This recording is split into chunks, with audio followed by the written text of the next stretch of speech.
I guess at age 3, my mom and dad moved to Davis. My grandparents have lived here since the 40s. So my mom went to school here and went to high school here and eventually finished upper college here. My mom and dad got married. I was born in San Francisco, and then when I was 3, we moved back to Davis. And I lived here till about 5. I spent a year and a half at Valley Oak, but unfortunately my parents divorced and my mom moved to San Francisco. And then from that point on, I would spend every summer here in Davis living with my grandparents. It seems kind of strange, and now that I look back on it, that I would be gone for 3 months away from my mom. But Davis is such a great place to be when you're a kid. In San Francisco, you can't ride your bike around. Just go out the door and just ride around. You don't have fields to go play soccer in or just run around and have fun in.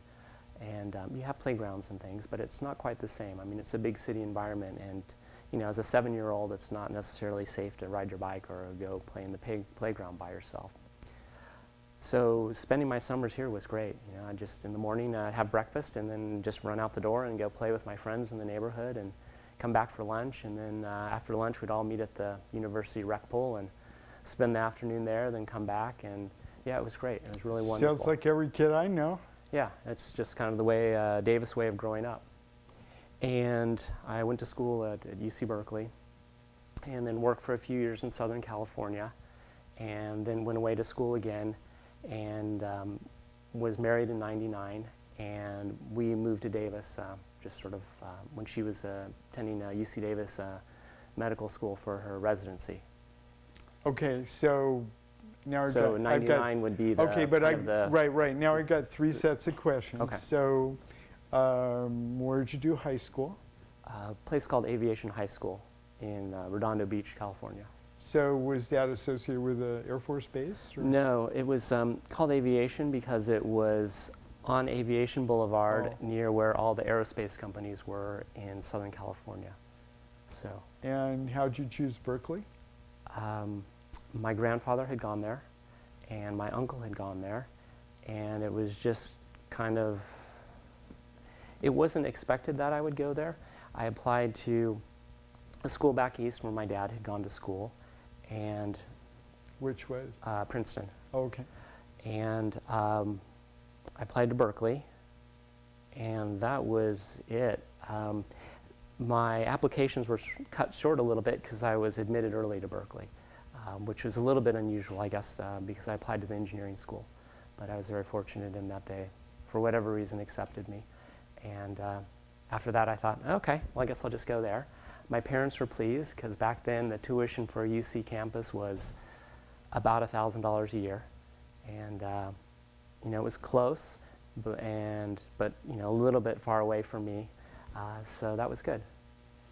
So, what does being an engineer mean to you? When I first applied to engineering school, actually I do remember why I chose Berkeley. I looked at a ranking of schools and I looked for the #1 civil engineering school, and Berkeley was it at the time. And what I wanted to do was, I had this vision of myself kind of like the Bechtel engineer going to some exotic place, building this big bridge or a dam or some gigantic project. And my freshman year I realized that model of development was sort of disappearing. Most foreign countries had their own engineers and engineering firms that would do those types of projects. And so I thought, gosh, this idea of mine, going to these exotic places and building these, big infrastructure projects was going away. So I decided that I wanted to be an industrial engineer. And so what that means to me is really looking at processes, looking at just sort of environments and finding out what's the most efficient way to allocate resources or get something done. So at Berkeley, industrial engineering is combined with operations research.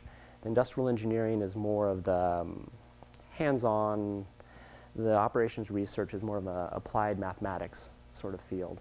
But really it's making the best use of your resources, whether that's, bales of hay to create widgets or 8 people trying to make 1,000 license plates or something like that. So for me, it's really about the efficient use of resources in a quantitative, thoughtful way. And then grad school. I went to the London School of Economics and I did industrial relations. And it's interesting. So I had this idealized view of the world when I came out of UC Berkeley as an industrial engineer.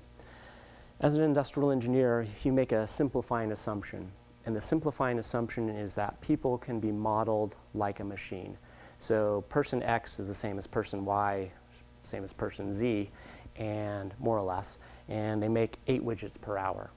So if you need, 80 widgets, you need 10 of these sort of people. But the simplifying assumption is that person can be represented as a number. And so it makes the world easy when you think like, oh, okay, we want to make 10 per hour, and we have a person who can make 1 per hour, so we just need 10 people. We throw them in there, and then 10 per hour come out. When I went into the work environment, I worked for Flying Tigers, which was a unionized environment. The union management situation was a little bit conflictual. And actually the summer before that, I worked at Douglas Aircraft, which later became McDonnell Douglas. And there was also a very strong union presence and a fairly strong management presence, and they didn't always see eye to eye. And what you quickly realized was, as kind of this newly minted engineer, where you go out with your little spreadsheet plans, like, oh, you need 10 people here, and magically we'll solve your problems. The social, personal side really had a big impact on productivity and really had a big impact on what actually got done. So I had that taste during my internship at Douglas Aircraft, and then when I went to Flying Tigers, again I saw that firsthand where, and it wasn't, sometimes when I describe this, people think, oh, you're, so pro-management, this is sort of an anti-labor thing. And in the past, many industrial engineers have been hired by management and have done some things which haven't been very labor-friendly. But I'll give you an example. One of the programs that was in place was this perfect attendance program.